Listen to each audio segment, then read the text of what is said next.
அன்பான அனைவருக்கும் அன்பனின் அன்பான வணக்கங்கள். அன்புடையீர் கன்னியாகுமரி மாவட்டம் மார்த்தாண்டம் அருகே பம்மம் ஆதிமூலை ஸ்ரீ பத்ரகாளி அம்மன் திருக்கோயிலில் தர்மரக்ஷண சமிதி சார்பில் இராமாயண ஞான வேள்வியானது நடைபெற்று வருகிறது. வருகின்ற ஞாயிற்றுக்கிழமை 1ஆம் தேதி மாலை வரை இந்த வேள்வி நடைபெறுகிறது.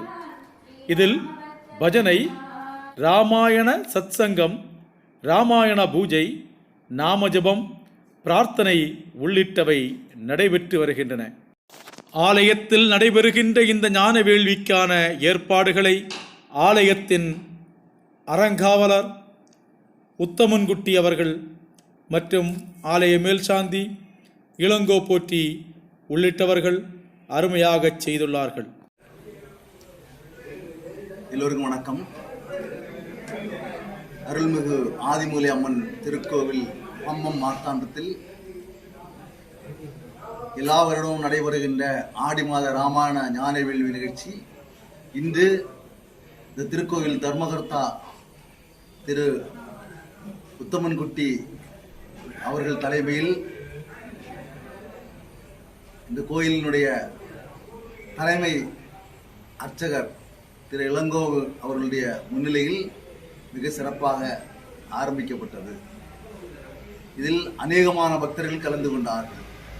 எல்லா வருடமும் இந்த ராமாயண ஞான வேள்வி மிக சிறப்பாக நடைபெறும். ராம பகவான் இந்த பூமியில் மனிதனாக பிறந்து தர்ம நெறியை வாழ்ந்து காண்பித்தவர். அந்த வாழ்க்கை முறையை இந்த 9 நாட்கள் தியானம் பண்ணி 9ஆவது நாள் பட்டாபிஷேக நிகழ்ச்சியோடு நிறைவு. அனைத்து பக்தர்களும் இந்த நிகழ்ச்சியில் கலந்து கொள்ள வேண்டும்.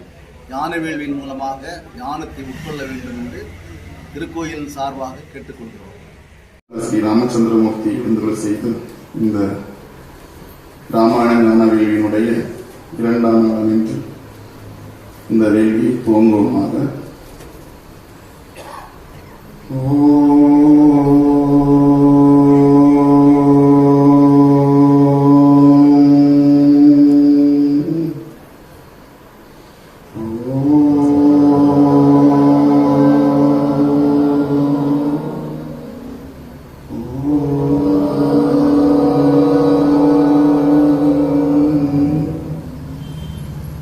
ஐந்து கரத்தனை யானை முகத்தனை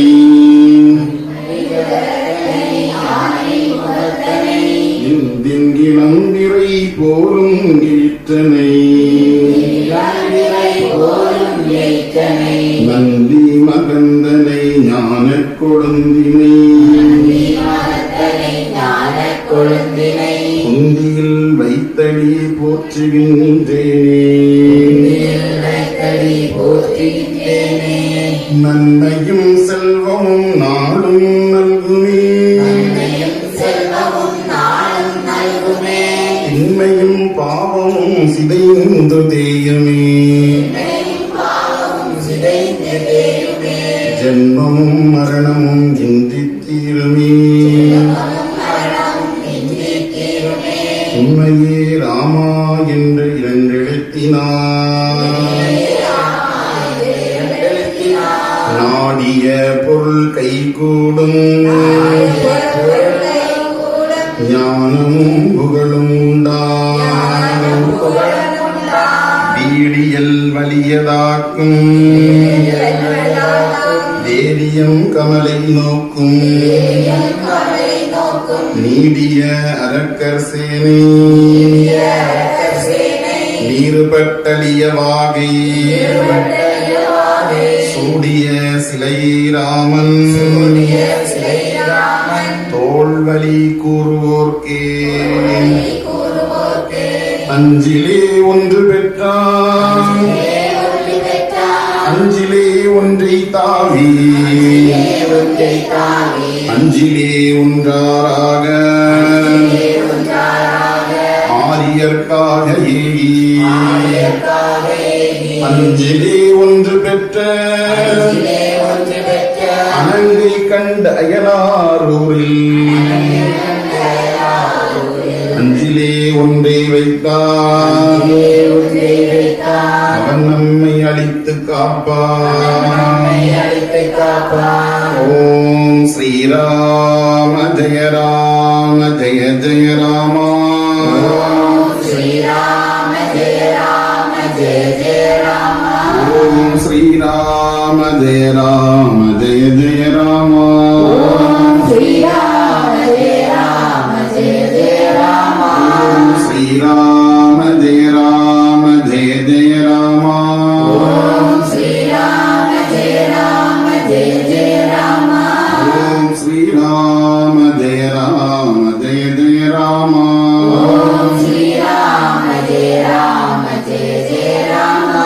ஓம் ஸ்ரீராம ஜெய ராம ஜெய ஜெய ராமா. ஓம் ஸ்ரீராம ஜெய ராம ஜெய ஜெய ராமா. ஓம் ஸ்ரீராம ஜெய ராம ஜெய ஜெய ராமா. ஓம் ஸ்ரீராம ஜெய ராம ஜெய ஜெய ராமா. அன்பார்ந்தவர்களே, உடனடியாக ராமாயண ஞானவினுடைய 2ஆம் நலம் என்ற முதல் காண்டமாகிய பாலகாண்டம் இன்றைய தினம் வாசிக்கப்படுகிறது. இன்றைய தினம் பாலகாண்டத்தை திருமதி அனுஷா தேவி அவர்கள் வாசிப்பார். பாலகாண்டம். 1000 ஆண்டுகளுக்கு முன்னே பாரதத்தின் வடபகுதியில் கோசலம் என்றொரு நாடு இருந்தது. அது கங்கையின் உபநதி ஆகிய சரையு நதியால் சகல வளமும் பெற்று திகழ்ந்தது. அதன் தலைநகரத்தின் பெயர் அயோத்தி ஆகும். அந்நாட்டை சூரிய குலத்தில் பிறந்த தசரத சக்கரவர்த்தி நீண்ட காலமாக நெறிமுறை தவறாமல் அரசாண்டு வந்தார். அவருக்கு கோசலை, சுமித்திரை, கைகேயி என்று 3 மனைவியர் இருந்தனர். பல்லாண்டுகளாக தசரதனுக்கு மக்கட்பேறு வாய்க்கவில்லை. அதற்காக தனது குலகுருவாகிய வசிஷ்ட மகரிஷியின் ஆலோசனைப்படி கலைக்கோட்டு முனிவர் ரிஷிசிருங்கர் என்பவரை கொண்டு அஸ்வமேத யாகமும் புத்திர காமேஷ்டி யாகமும் சிறப்பாக செய்தார். யாகத்தின் முடிவில் வேள்வி தீங்கி நின்று ஒரு தேவதை வெளிப்பட்டு மன்னனிடம் பாயசம் நிறைந்த பாத்திரம் ஒன்றை கொடுத்து அதனை தசரதனது மனைவிமார்கள் உண்ண செய்யுமாறு சொல்லி சென்றது. அவ்வாறே தசரதன் தனது 3 மனைவியருக்கும் பாயசத்தை பகிர்ந்தளித்தான். மூவரும் நாளடைவில் 4 புதல்வர்களை பெற்றெடுத்தனர். கோசலை ராமனையும், கைகேயி பரதனையும், சுமித்திரையானவள் லக்குமணன் சத்ருக்கன் என்ற இரட்டையரையும் ஈன்றார். சித்திரை மாதம் வளர்பிறை 9ஆம் நாள் நவமியில் மகாவிஷ்ணுவின் அம்சமாக ராமன் பிறந்தான். அவனும் அவன் தம்பியர்களும் அறமும் உண்மையும் சிரத்தையும் ஆண்மையும் உடையவராக திகழ்ந்தனர். அரசகுமாரர்கள் வசிஷ்ட முனிவரிடம் எல்லா கலைகளையும் பயின்று தேர்ச்சி பெற்று விளங்கினர். வளர்பிறை போர் வளர்ந்து வருவது தன் செல்வர்களை கண்ணுற்று தசரத மன்னனும் பெரும் மகிழ்ச்சியில் மூழ்கி இருந்தார். திடீரென்று ஒரு நாள் வனத்திலிருந்து விஸ்வாமித்திர மகரிஷி தசரதனது அரசவைக்கு வந்தார். அரசனும் மிகுந்த பக்தி சிரத்தையுடன் முனிவரை வரவேற்று உபசரித்தார்.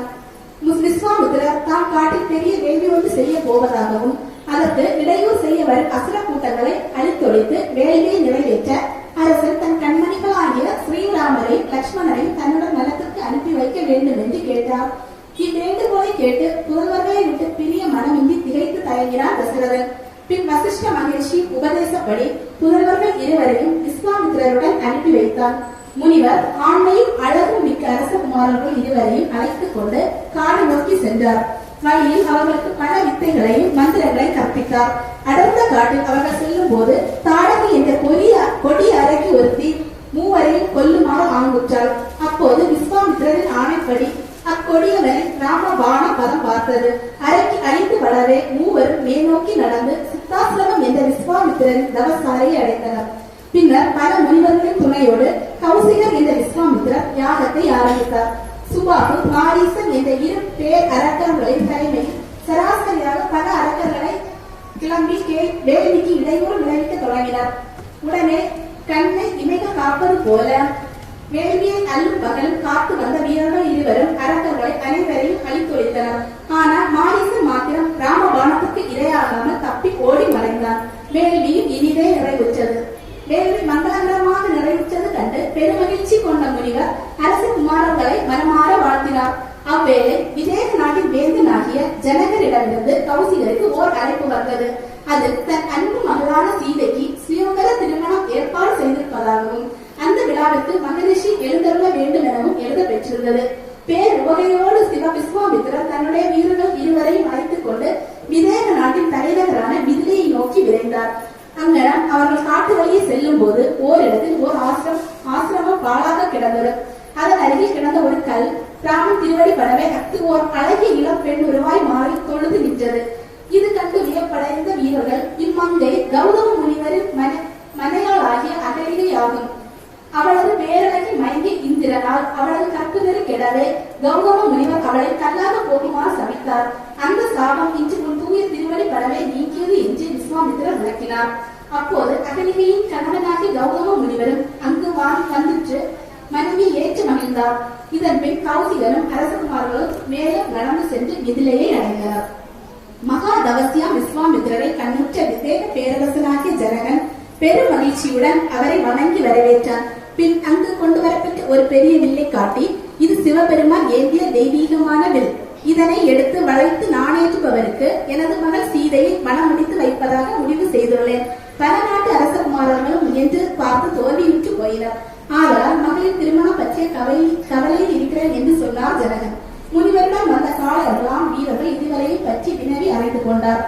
முனிவர் ராமலக்ஷ்மணர்களின் வீரத்தையும் வரலாற்றையும் எடுத்து கூறினார். முனிவரது அனுமதி ஆசீர்வாதங்களின்படி பெரிய அரசவையில் ராமன் கம்பீரமாக நடந்து சென்று எளிதாக அவ்வில்லை எடுத்து வளைத்து நாணேற்ற முயற்சியில் வில் இரண்டாக முடிந்தது. இக்காட்சியை கண்ணிமிக்காமல் கண்டு கொண்டிருந்த அனைவரும் களிப்பினால் ஆரவாரம் செய்து வீரர்களை வாழ்த்தினர். ஜனகரது கவலையும் தீர்ந்தது. உடனே பேருரையுடன் ராமனது தந்தையாகிய தசரத மன்னருக்கு செய்தி அனுப்பி வரவழைத்தார்.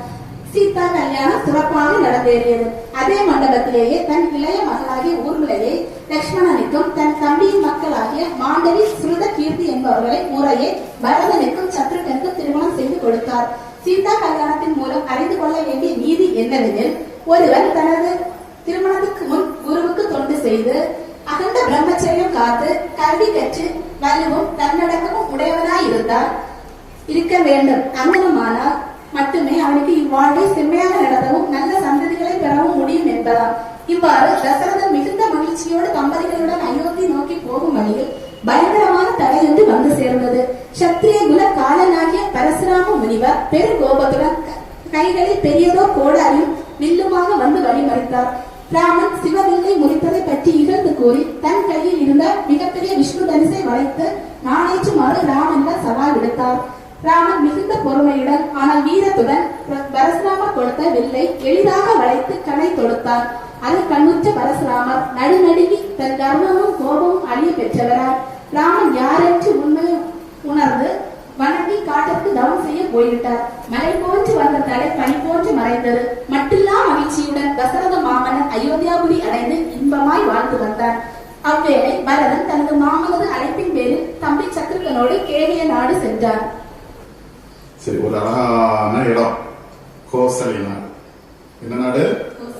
நமக்கு மாத்தாண்ட இருக்க மாதிரி மன்னிக்கணும், கன்னியாகுமரி இருக்க மாதிரி கோசலைன்னு ஒரு நாடு. இதனுடைய தலைநகர் என்னது?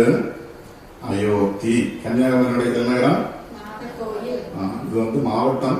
நான் நாடாகன்னு சொல்லுவோம், மாற்றி நீங்க புரிஞ்சுக்கிட்டா போதும். அழகான ஒரு கோசலை நாட்டுல அயோத்தி மாநகர்ல, இந்த மாநகர்னு சொன்னாலே வசந்தங்கள் நிறைஞ்ச இடம், எந்த பற்றாக்குறையுமே இல்லை.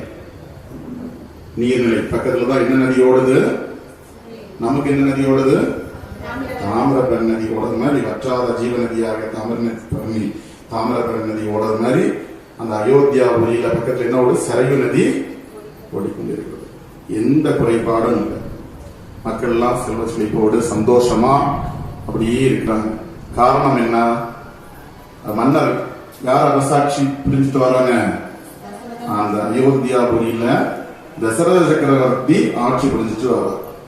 நீதி தவறாத பெரிய மாமன்னர். எல்லா மக்களையும் காக்கணும். நாட்டுடைய தலைவர் எப்படி இருக்கணும்? எல்லா மக்களும் மட்டும் இல்ல, விலங்குகள், பிராணிகள், மரங்கள், செடி கொடிகள் எல்லாத்துக்கும் அந்த அரசனுக்கு சம்பந்தமானது. எல்லாத்தையும் என்ன பண்ணணும்? அவன் கரெக்ட் சரியா வச்சுக்கணும். அப்படி சரியா வைக்கக்கூடிய முழு பொறுப்பு அந்த அரசாங்கத்துக்கு, அரசனுக்கு கையில இருக்கிறது. அவன் எப்படி இருக்கணும்? அரசன் தெய்வீக தன்மையோட இருக்கணும். தெய்வம் நினைச்சாதான் அவனுக்கு என்ன பண்ண முடியும்? இத்தனை காரியங்களையும் பண்ண முடியும். அப்படி தசரத சக்கரவர்த்தி அழகா ஆட்சி புரிஞ்சிட்டு வர்றார் அயோத்தியா உரிய. அப்படியே இருக்கும்போது எல்லாரும் சந்தோஷமா இருக்கிறாங்க. ஆனா இந்த தசரத சக்கரவர்த்திக்கு மனசுல ஒரு கவலை, பெரிய கவலை. தசரத சக்கரவர்த்திக்கு 3 மனைவிமார்கள். தசரத சக்கரவர்த்திக்கு 3 மனைவிமார்கள். கோசலை, கைகேயி, சுமித்ரை. 3 பேர் இருந்தவரும் மக்கள் பேரு இல்லை, குழந்தை செல்வம் இல்லை. அப்போ அந்த ஒரு துயர் மட்டும்தான். பாக்கி எல்லாருக்கும் சந்தோஷமா இருக்கிறது. ஆனா தசரத சக்கரவர்த்திக்கு மக்கள் பேர் இல்லைன்னு சொல்லக்கூடிய பெரிய துக்கம் உள்ளுக்குள்ளேயே இருந்துட்டு இருக்கிறது. அப்ப அதை போக்கணுமா வேண்டாமா? போக்கணும். அப்போ இந்த ராஜா என்ன பண்றாரு? மந்திரிமார்கள், குருமார்கள் எல்லாரையும் கூப்பிட்டு ஆலோசனை பண்றாங்க. ஐயா, எனக்கு மக்கள் பேர் இல்லாத காரணத்தினால எனக்கு மனம் மிகுந்த வேதனையோட இருக்கிறது. எனக்கு ஒரு தீர்வு சொல்லணும்னு சொல்லிட்டு கலந்து ஆலோசனை பண்ணப்படுகிறது. அப்போனா குலகுரு யாரு? வசிஷ்டர். வசிஷ்டருக்கெல்லாம் சேர்ந்து ஆலோசனை பண்றாங்க. அப்படி இருக்கும்போது ஒரு பெரிய யாகம் பண்ணணும். அந்த யாகம் பண்ணினா கண்டிப்பா என்ன பண்ணப்படும்? ராஜாக்கு புத்திரபாக்கியம் கிடைக்கும் அப்படின்னு சொல்லிட்டு நம்ம ஆலோசனைப்படி என்ன யாகம் பண்ண போறாங்க? உத்தரகாமேஷ்டி யாகம். ஒவ்வொரு யாகத்துக்கும் ஒவ்வொரு பலன் இருக்கிற மாதிரி உத்தரபாக்கியத்துக்குனே சொல்லக்கூடிய ஒரு வேதத்தில் சொல்லக்கூடிய ஒரே யாகம் உத்தரகாமேஷ்டி யாகம். இது யார் நடத்த போறான்னு சொல்லிட்டு அதுவும் தீர்மானம் பண்ணப்படுகிறது. பெரிய ரிஷி யாரு? ரிஷ்யசிங்கர் சொல்லக்கூடிய மாமுனிவர்னால மட்டும்தான் இந்த யாகத்தை சரியா பண்ணி முடிக்க முடியும். அந்த யாகம் சாதாரணப்பட்ட யாகம் கிடையாது. சின்ன தப்பு பிழப்பு நடந்தாலும் அது நேரம் ஆப்போசிட்டா மாறும். அதனால எந்த நீதி தவறாமலும் பிழை தவறாமலும் அந்த யாகத்தை நடத்தி முடிக்கிறதுக்கு கலைகோட்டு முனிவர் ரிஷ்யசிங்க முனிவர்னால மட்டும்தான் முடியும் சொல்லி தீர்மானிக்கப்படுகிறது. அப்ப ரிஷ்யசிங்க முனிவர் யாகம் பண்ணாலும் இதுக்கு மெயினா யார்? 4 பேர் யார் மெயினா இருக்கணும்? ராஜா தசரத சக்கரவர்த்தி, 3 மனைவிமார்கள், மொத்தம் 4 பேர் என்ன பண்ணணும்? பெரிய ஒரு தபசு பண்ணணும். பண்ணாலும் என்ன பண்ண முடியும்? யாகம் சரியா நடக்கும். தபசுன்னு நம்ம விரதம் சொல்லுவோம்ல, சஷ்டி விரதம், பிரதோஷ விரதம், அப்படி விரதம் எல்லாம் சொல்லுவாங்க. அதே மாதிரி அதையும் காட்டிலும் பயங்கரமான விரதங்கள் 4 பேரும் அனுஷ்டிக்கணும். அனுஷ்டிச்சாதான் அந்த யாகத்தினுடைய பலன் கண்டிப்பா பூர்ணமா கிடைக்கும். அதன் அடிப்படையிலே இந்த பெரிய ராஜா என்ன பண்றாரு? சரி, அந்த யாகத்துக்கு எல்லாத்தையும் கலிகோட்டை முனிவர் ரிஷ்யசிங்கர் வந்தாச்சு. அங்க யாகத்துக்குள்ள எல்லாம் தடாபடம் நடக்கிறது. இந்த 3 மனைவிமார்கள் இவர் தபஸ்ல இருந்தாச்சு. எந்த ஒரு பிழை வந்தாலும் அந்த யாகத்தினுடைய பலன் கிடைக்காது. அதனால ரொம்ப தபஸோட அந்த யாகம் நிறைவேறுகிறது. சந்தோஷமா அந்த யாகத்தினுடைய கடைசி பகுதியிலிருந்து கடைசி நேரத்துல நமக்கு கூட இப்ப ஒரு தன்வந்திரி யாகம் நடக்கும் இல்லையா? அந்த யாகத்தினுடைய பலன் கடைசி, அந்த யாகத்தினுடைய பலன் கடைசி நாள் என்ன பண்ணப்படுகிறது? இந்த அக்னியிலிருந்து ஒரு தேவதை கலசத்தோடு எழும்புகிறது. அந்த கலசம் பாயாசம். அந்த பாயாசத்தை தசரத சக்கரவர்த்திக்கு இந்த அக்னி தேவதை கொடுக்கப்படுகிறது. கொடுத்து உன்னுடைய மனைவிமார்களை அருந்த செய். அந்த தசரத சக்கரவர்த்தி சந்தோஷத்தோட வாங்க என்ன பண்றாரு? அதனுடைய பாதி, அந்த கலசத்தில் உள்ள பாதி பாயாசத்தை என்ன பண்றாங்க? மூத்த மனைவி ஆகிய யாருக்கு கொடுக்கறாங்க? கோசலை தேவிக்கு கொடுக்கறாங்க. பாதி, மீண்டும் பாதி இருக்கிறது. அதுல கால் பாகம் யாருக்கு கொடுக்கறாங்க? கைகேயிக்கு. மீண்டும் கால் பாகம் யாருக்கு கொடுக்கறாங்க? சுமித்ரைக்கு. சுமித்ரை கொடுத்து போக மீண்டும் கொஞ்சம் போல அதுல இருந்ததெல்லாம் அழிச்சு என்ன பண்றாங்க? சுமித்ரைக்கு கொடுக்கறாங்க. அப்படி 3 பேரும் அருந்தியாச்சு. பகவானுடைய கிருபையினால 3 பேரும் என்ன பண்றாங்க? புத்திரபாக்கியத்துடைய தகுதி கருவுற்று இருக்கிறார்கள். பாத்தீங்களா? இந்த யாகம் பண்ணா இந்த இது கிடைக்கும் உண்மை. இதனுடைய நாம அனுஷ்டானம் கடைபிடிச்சா கண்டிப்பா நடக்கும். நாம ஏதோ பண்ணுனா அவங்க பண்ணா அவங்க நடத்தா கொடுத்தா அப்படின்னு இருக்காம நாமளும் என்ன பண்ணணும்? அனுஷ்டானம் கடைபிடிக்கணும். பிடிச்சா அதனுடைய பலன் நமக்கு கண்டிப்பா கிடைக்கும். அதனுடைய அடிப்படையில 3 பேர் கருவுற்று நல்ல சித்திரை மாதம் 9ஆம் பிறை, வளர்பிறை 9ஆம் பிறையில யார் பிறக்கிறாங்க? கௌசல்யா தேவிக்கு மகன் ஸ்ரீ ராமச்சந்திரமூர்த்தி பிறக்கிறார். என்ன நட்சத்திரம்? புனர்பூச நட்சத்திரத்துல பிறக்கிறார். சரியா? 9ஆம் தேதி என்னது? 9ஆம் தேதி நவமி தேதியில பிறகு. மொத்தம் எத்தனை தேதி உண்டு நமக்கு? அமாவாசை கழிஞ்சு பௌர்ணமி வரைக்கும் மொத்தம் எத்தனை தேதி? 15 திதிகள். அதுல 9ஆவது திதிகள்ல யார் பிறக்கிறா? ஸ்ரீ ராமச்சந்திரன் நவமி திதியில பிறக்கிறார். புனர்பூச நட்சத்திரம் சித்திரை மாசத்துல பிறக்கிறார், வெள்ளிக்கிழமையில பிறக்கிறார். அதனாலதான் சித்திரை மாசம் வரக்கூடிய அந்த நவமி திதியில கொண்டாடக்கூடிய விசேஷம் ராமநவமியா கொண்டாடுறாங்க. எங்களை எல்லாம் ரொம்ப கஷ்டப்படுத்துறான். தேவர்கள் எல்லாம் போய் யார்கிட்ட? பிரம்மாவை தான் வரம் கொடுத்திருக்கிறார். என்ன வரம்? மனிதர்களை மட்டும் விட்டுட்டு பாக்கி யாருனாலையும் எனக்கு மரணம் ஏற்படக்கூடாதுன்னு சொல்லக்கூடிய வரத்தை யார் பெற்றிருக்கிறான்? ராவணன் பெற்றிருக்கிறான். மனிதர்களை யார் கேட்கல? மனிதர்கள்னால அவனுக்கு மரணம் ஏற்படாதுன்னு சொல்லக்கூடிய ஒரு எண்ணம். அந்த எண்ணத்தினால மனிதனை விட்டுட்டான். மற்ற மாறிப்பட்ட தேவர்கள்னாலோ மிருகங்களால யாருனாலையும் எனக்கு மரணம் ஏற்படக்கூடாதுன்னு சொல்லக்கூடிய பெரிய வரத்தை பிரம்மாட்ட இருந்து தவத்தின் மூலமாட்டு பெற்றிருக்கிறார் ராவணன். அதன் அடிப்படையில தேவர்களுக்கு அதிகபரமான கஷ்டத்தை கொடுத்துட்டு இருக்கிறார் ராவணன். இவர் தேவர்கள் எல்லாம் பிரம்மாட்ட போய் முறையிடுறாங்க. இப்படியாக நீங்க கொடுத்த அந்த வரன் அடிப்படையில இந்த ராவணன் ரொம்ப கஷ்டப்படுத்துறான். எங்களை எல்லாம் இந்த யாகத்துக்கு யாகம் பண்ண விடாம தடுக்கிறான், நல்ல காரியங்கள் பண்ண விடாம தடுக்கிறான் அப்படின்னு சொல்லிட்டு ரொம்ப வேதனையோட பிரம்மாட்ட முறையிடுறாங்க. அப்படி இருக்கும்போது பிரம்மா என்ன பண்றாரு? எல்லாரையும் கூட்டிட்டு எங்க போறாங்க? எங்க? ஸ்ரீமன் நாராயணனை பார்க்க போறார். யார் அது? ஸ்ரீமன் நாராயணர், மகாவிஷ்ணு பார்க்க போறாங்க. எல்லாம் போய் என்ன பண்றாரு? மகாவிஷ்ணுட்ட போய் முறையிடுறாங்க. முறையிட்டு இப்படியாக்கும், இப்படி ராவணன் அட்டகாசம் பண்றான், இதுக்கு ஏதாவது ஒரு முடிவு பண்ணணும். அவனால எங்களுக்கு வானுலகத்துல வாழ முடியல, உலகத்துல மக்களும் வாழ முடியலன்னு சொல்றாங்க. உடனே மகாவிஷ்ணு அப்படி இருந்துட்டு நகைக்க சின்னதா ஒரு சிரிப்பு சிரிச்சுட்டு, சரி நான் அதுக்கு தீர்வு காணுகிறேன்னு சொல்லிட்டு அவருக்கு உடனே மகாவிஷ்ணுக்கு எல்லாமே தெரியும் இல்லையா? தெரியுமா தெரியாதா? தெரியும்.